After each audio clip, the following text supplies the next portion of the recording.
16 मार्च से आज तक हम विद्यालय में आमने सामने नहीं मिल पाए। क्या करें, हालात ही कुछ ऐसे हैं। लेकिन इस दुनिया भर में फैले तनावपूर्ण वातावरण से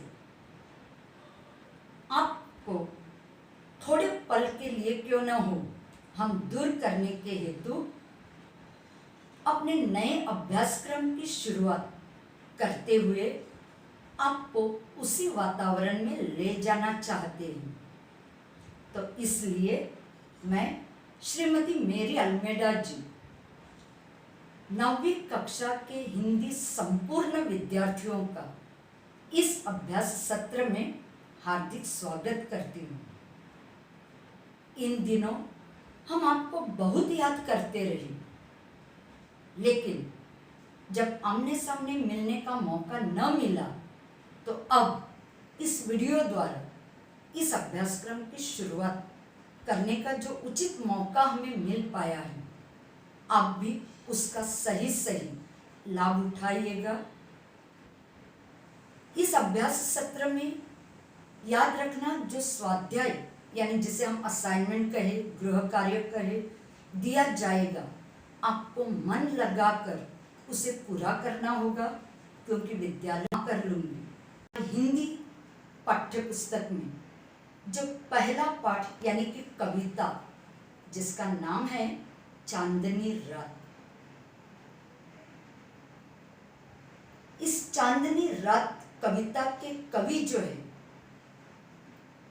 मैथिली शरण गुप्त जी। इस कविता में, जिसे खंड काव्य के रूप में जाना जाता है, खंड काव्य यानी जिसमें सिर्फ एक ही घटना पर जोर दिया जाता है, अन्य प्रासंगिक कथाओं को नहीं। इस कविता में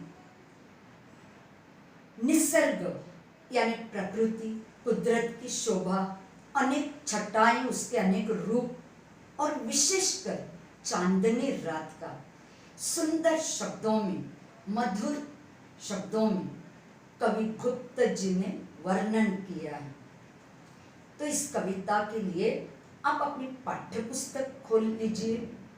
अगर न हो तो यहाँ पर मोबाइल के स्क्रीन पर जो आपको कविता के परिचय दिखाई देंगे, ध्यानपूर्वक उसे पढ़ लेना मन में और साथ ही साथ स्पष्टीकरण को सुन लेना। बच्चों, आप जहाँ भी हो, जैसे भी हो, आप बिल्कुल सुरक्षित रहे, सुखी रहे, मन पर कोई तनाव न रखकर आप इस सत्र में शामिल होने की कोशिश करें। तो पहले पन्ने पर पाठ्य पुस्तक के पेज नंबर 1 आप निकालिए, जिनके पास किताबें हैं, और देखें वहाँ पर कविता का नाम है चांदनी रात और उसके कवि है मैथिली शरण गुप्त जी। मैं दो परिच्छेदों को पढ़कर स्पष्ट करने जा रही हूँ। अंत में इस कविता के कठिन शब्दार्थ मैं इस पन्ने पर, स्क्रीन पर आपको लिखकर भेज रही हूँ। तो चलो सुनते हैं। चारू चंद्र की चंचल किरणें खेल रही है जल थल में, स्वच्छ चांदनी बिछी हुई है अवनी और अंबर तल में। पुलक प्रकट करती है धरती हरित तृणों की नोकों से, मानो झूम रहे हैं तरु भी मंद स्वप्न के झोंकों से।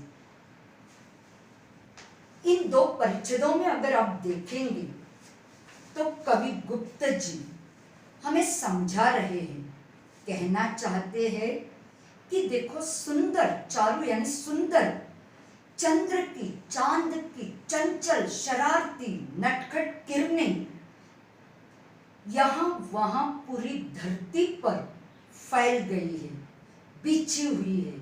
उन्होंने कहा है जल और थल में। जल यानी पानी, समुद्र हो, नदी हो, तालाब हो, थल यानी भूमि, पहाड़ पर्वत, खेतों में, सभी ओर यह चांदनी रात में उसकी रोशनी फैली हुई है। स्वच्छ चांदनी बिछी हुई है अवनी और अंबर तल में। यहाँ तक आकाश से लेकर धरती तक यह स्वच्छ सुंदर चांदनी फैली हुई है।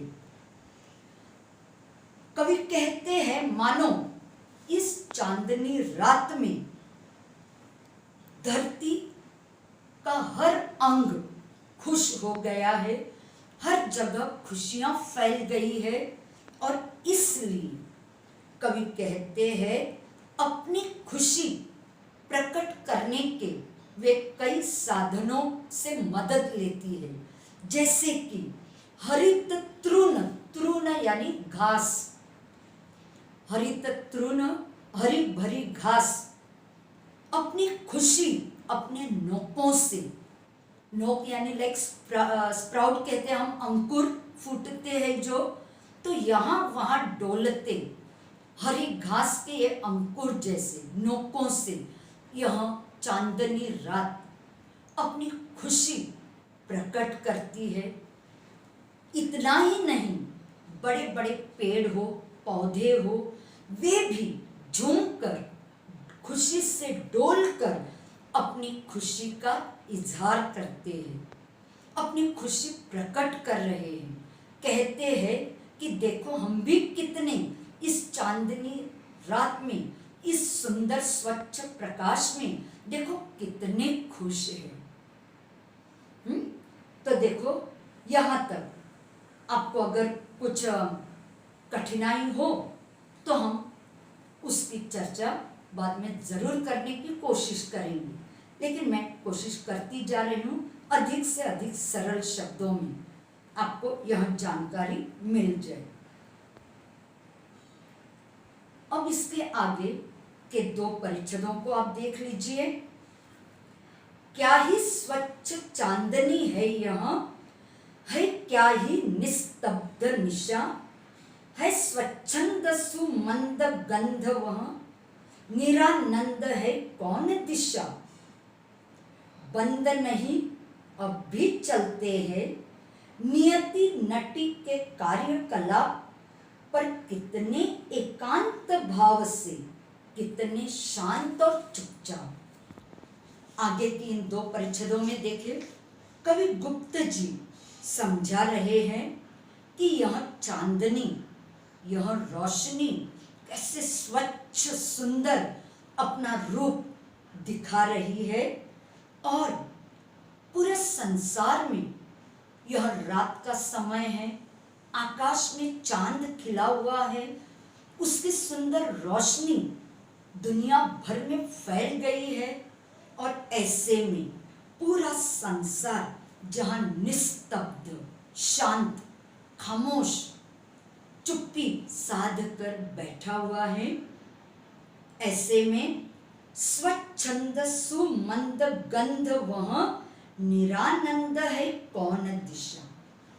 कवि कहते हैं स्वच्छंद और सुमंद, गंध, गंध यानी वायु, हवा जो चल रही है मन मौजी बनकर, स्वच्छंद आजाद, स्वतंत्र, और सुमंद अपनी गति से, अपनी चाल से यह हवा, यह वायु आगे बहती चली जा रही है, यानी कि अपनी ही धुन में वह आगे बहती जा रही है। अब बताओ, कवि कहते हैं ऐसे वातावरण में ऐसा कौन सा स्थान होगा, ऐसी कौन सी दिशा होगी कि जहां आनंद, खुशियां, प्रसन्नता न फैली हो। आगे कवि कहते हैं बंद नहीं अब भी चलते हैं नियति नटी के कार्यकलाप, लेकिन रात का समय है, शांति, चुप्पी या खामोशी फैली हुई है, हर जगह शांत भाव नजर आ रहा है, लेकिन बात ऐसी नहीं कि सबने अपने अपने कार्य बंद कर दिए हैं। नहीं, सबके काम अब भी जारी है, शुरू है। यह चांदनी रात में पाई जाने वाली यह रोशनी जैसे सूरज की रोशनी जैसे दिन के उजाले का हमें आभास दे रही है, और इसलिए लोग संसार अपने अपने कार्य में व्यस्त है। नियति नटी, नियति यानी पूरा संसार, एंड नटी, नटी यानी एक कलाकार जिसे हम कहते हैं, हीरोइन सिनेमा में जो शब्द हम उपयोग में लाते हैं। तो यह नियति, यह पूरा एक संसार एक सुंदर कलाकार की तरह अपने अपने कार्य में शांत होकर बिना शोर शराबा अपने काम में सब व्यस्त है। हाँ, तो इसलिए कहा गया है नियति नटी के कार्यकलाप बंद नहीं, शुरू है, अब भी चल रहे हैं, पर एकांत भाव से। एकांत यानी वीरान, सुनसान जगह जिसे हम कहते हैं, ऐसे बिना कोई शोरगुल अपने अपने कार्य में सब व्यस्त है, क्योंकि रात का समय है, लेकिन शांत और चुपचाप होकर अपने कार्य किए जा रहे हैं।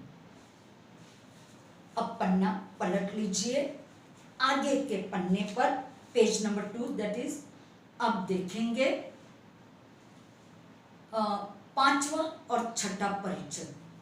यहाँ पर देखिए, कवि कहते इस चांदनी रात के बारे में, उसका वर्णन करते हुए, उसकी विशेषता स्पष्ट करते हुए कि है बिखेर देती वसुंधरा, मोती सबके सोने पर, रवि बटोर लेता है उनको सदा सवेरा होने पर, और विराम दायिनी अपनी संध्या को दे जाता है, शून्य शाम तन जिससे उसका नया रूप छलकाता है।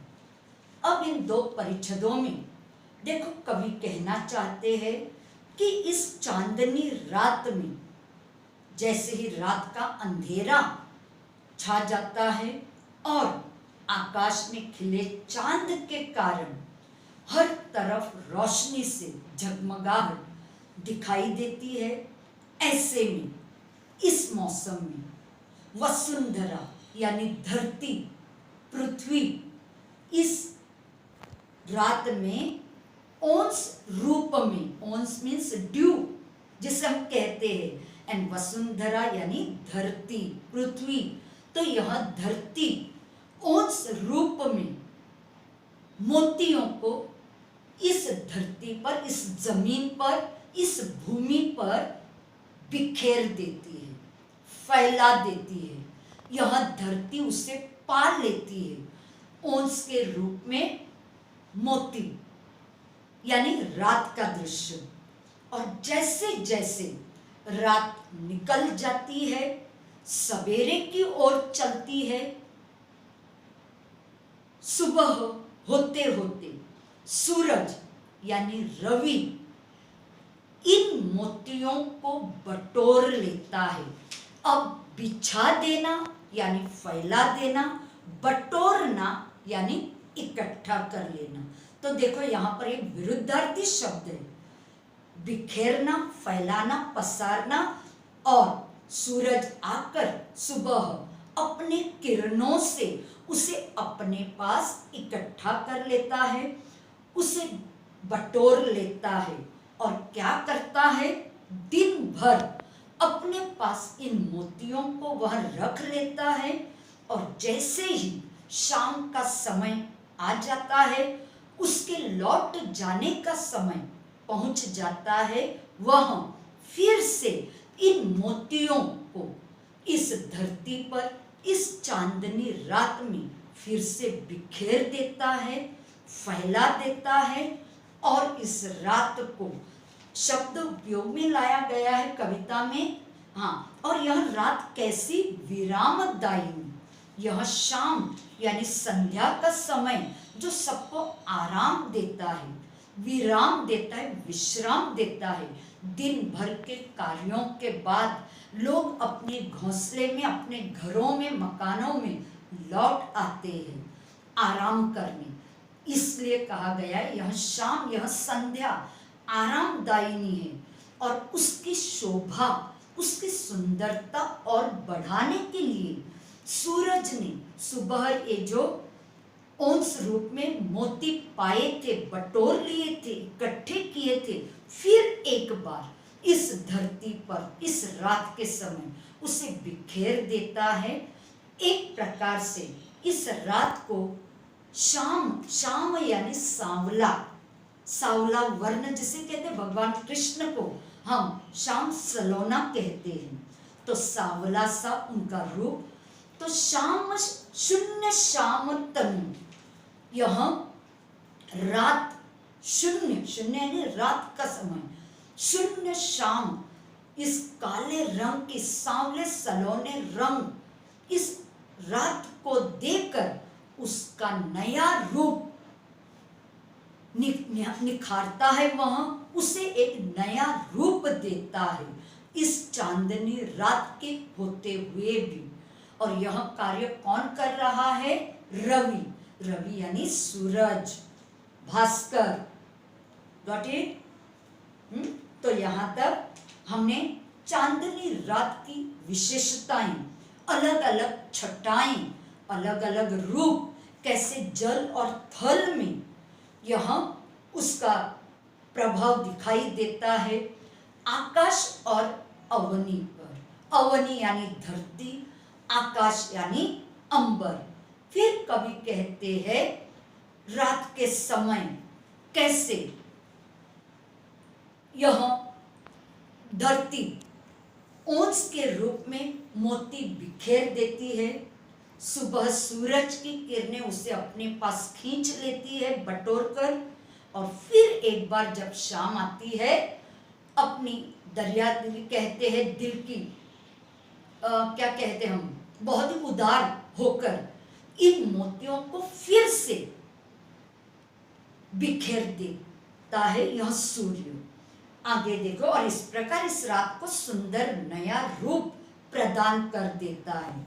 और अंत के दो परिचित फिर एक बार फिर देखो, पंचवटी की छाया में है सुंदर पर्ण कुटीर बना, उसके सम्मुख स्वच्छ शिला पर धीर वीर निर्भीक मना।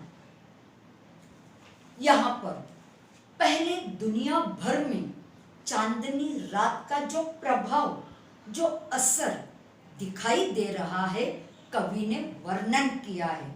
मैंने शुरू में कहा यह जो कविता का भाग है खंड काव्य के रूप में पंचवटी से लिया हुआ।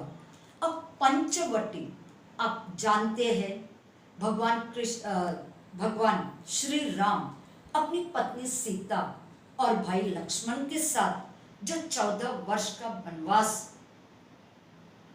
सह रहे थे, वहां पर जंगलों में पर्ण कुटी, पर्ण यानी पत्ते एंड कुटी, कुटी यानी छोटी सी झोपड़ी, वहां वे रह रहे थे। पंचवटी, पंच यानी 5 एंड वटी यानी वृक्ष। इन 5 वृक्षों की छाया में यह सुंदर सी एक बनी कुटी, कुटीर वर्ड इज यूज, तो कुटी या झुग्गी कहेंगे, झोपड़ी कह सकते हैं आप, ऐसे एक सुंदर कुटी वहां बनी हुई है। दुनिया भर में चांद का रूप, रोशनी का रूप तो दिखाई दे ही रहा है, लेकिन यहाँ का रूप पंचवटी में इस पर्ण कुटी के सामने इस चांदनी रात का सुंदर दृश्य कुछ अलग ही है। कवि कहते हैं पंचवटी की इस छाया में, इन 5 बड़े पेड़ों की छाया में सुंदर पर्ण कुटीर बना। कुटीर यानी कुटी, कुटिया, झोपड़ी बनी हुई है। उसके सम्मुख, सम्मुख यानी सामने, बिल्कुल सामने इस झोपड़ी के स्वच्छ शिला पर शिला, शिला यानी बड़ा सा एक पत्थर, स्वच्छ सुंदर एक पत्थर पर धीर वीर निर्भीक मना, एक मूर्ति बनी हुई है जो बहुत ही धीर और वीर। ना धीर और वीर शब्दों में जो छोटा सा चिन्ह, योजक संयोजक चिन्ह हम कहते हैं, in English you will say hyphen sign. तो ऐसे शब्दों को मिलकर जब एक साथ आते हैं हम व्याकरण के रूप में कहेंगे शब्द युग्म जोड़ी, राइट। धीर और वीर। अब धीर का अर्थ धीरज पाकर और वीर शूर बहादुर। इस स्वच्छ शिला पर, इस पत्थर पर एक मूर्ति, सुंदर मूर्ति दिखाई दे रही है जिसे देखकर यह किसी बहादुर शूरवीर की मूर्ति नजर आती है, जिसका मन बड़ा ही निर्भीक, निर्भीक शब्द का अर्थ निडर, जो बिल्कुल डरता नहीं, निर्भय, इन अदर वर्ड्स, राइट। तो निर्भीक मन वाला कोई शूरवीर यहां इस पत्थर की शिला पर या इस शिला पर जिसका चित्र, जिसकी मूर्ति नजर आती है। और आगे कवि कहते हैं उसी शिला पर दिखाई देने वाले चित्र के बारे में, जाग रहा यह कौन धनुर्धर, जबकि भुवन भर सोता है, भोगी कुसुमा युद्ध योगी सा, बना दृष्टिपात होता है। अब देखो कवि उसकी पहचान किस रूप में दे रहे हैं। देखो शिला पर, सुंदर शिला पर, बड़े से इस पत्थर पर दिखाई देने वाला यह चित्र, यह मूर्ति, कवि के सामने सवाल उठ रहा है कि ऐसा यह धनुर्धर, हाथ में धनुष्य लिए, जिसे हम कहते तीरंदाज, बाण तीर चलाने की तैयारी में, तो जाग रहा यह कौन धनुर्धर, जबकि भुवन भर सोता है। भुवन यानी पृथ्वी, पूरी धरती जहां सो रही है, शांत भाव से अपने काम करती जा रही है, बिना कोई शोर, बिना कोई आवाज, निस्तब्धता, खामोशी जहां दुनिया भर में फैली हुई है, यहां पर यह कौन तीरंदाज जो जाग रहा है, जो सोता नहीं। और कवि आगे दो पंक्तियों द्वारा उसकी पहचान देखो कितने सुंदर शब्दों में देते हैं। भोगी कुसुमा युद्ध योगी सा, बना दृष्टिपात होता है। दृष्टिपात यानी जो दिखाई देता है। कवि कहते हैं मुझे तो उसका रूप, सुंदर रूप देखकर ऐसा लग रहा है, भोगी कुसुमा युद्ध। अब भोगी कुसुमा युद्ध, भोगी यानी भोग चढ़ाने वाला, पूजा प्रार्थना हवन आदि में भोग चढ़ाया जाता है। तो कवि कहते मुझे इस पत्थर पर जो मूर्ति दिखाई देती है सुंदर, उसे देखकर तो लग रहा है यह कोई भोगी कुसुमायुध, कुसुमायुध यानी कामदेव। अब आप कहेंगे कामदेव का अर्थ, कामदेव यानी प्रेम, प्यार की देवता। यह प्रेम काम की देवता का प्रतीक माना जाता है। और जब प्रेम कहा जाता है हमेशा मन में लोग याद करते हैं नौजवान, कोई सुंदर नवयुवक। तो यह कामदेव की यह मूर्ति इस सुंदर कुटीर या झोपड़ी के सामने, कुटीर के सामने कवि कहते दिखाई दे रही है, जो कामदेव की है, लेकिन भोगी कामदेव की होकर योगी सी, कोई साधु संतों जैसी यह मूर्ति नजर आ रही है जो मैं देख रहा हूं। मुझे तो ऐसे कामदेव की सुंदर मूर्ति पर योगी सी, अगेन दैट हाइफन साइन यानी शब्द युग्म, योगी सी यानी योगी जैसी यह मूर्ति इस सुंदर कुटीर के सामने नजर आ रही है।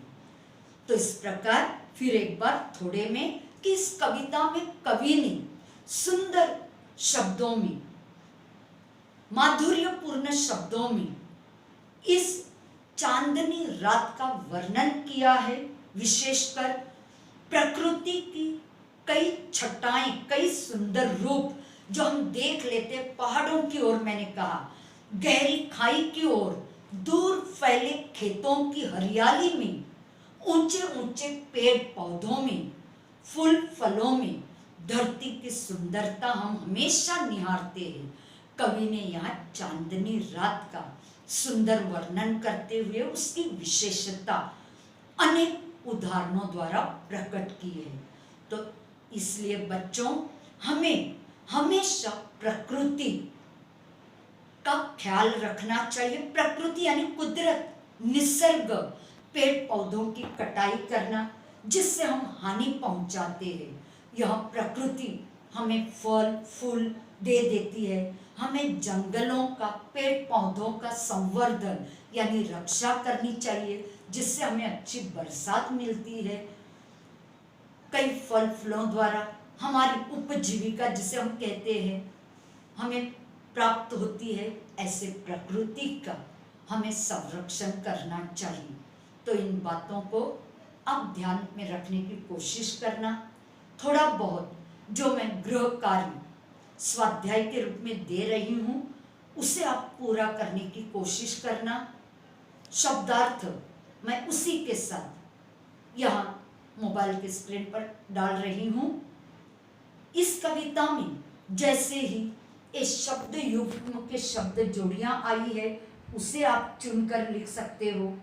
साथ में कुछ विरुद्धार्थी शब्द है, जैसे मैंने कहा बटोरना और बिखेरना, भोगी और योगी, संध्या शब्द यानी समानार्थी शब्द भी कुछ है, शाम यानी संध्या, अवनी यानी धरती, अंबर यानी आसमान। ऐसे शब्दों को भी आप अपनी कॉपी में लिख लेना। कविता को अगर आप लिखेंगे तो बहुत ही अच्छा होगा। परीक्षा में भावार्थ लिखते समय, सरल अर्थ लिखते समय या जिसे हम कहते हैं अपने शब्दों में स्पष्ट करते समय कुछ पंक्तियों को आपको बड़ी ही मदद हो जाएगी। तो उम्मीद करती हूँ थोड़ी बहुत गड़बड़ी हुई होगी। पहला अनुभव अपने विद्यालय की तरफ से हम शिक्षकों के लिए, तो समझ लीजिएगा अगर कुछ थोड़ा बहुत गड़बड़ी है, लेकिन जहाँ तक हो सके आप इस कविता की तैयारी परीक्षा के हेतु अब पूरी तरह कर रखें। ठीक है, तो चलो चलते हैं, मिलते हैं फिर अगली बार। आपका ख्याल रखना। बाय।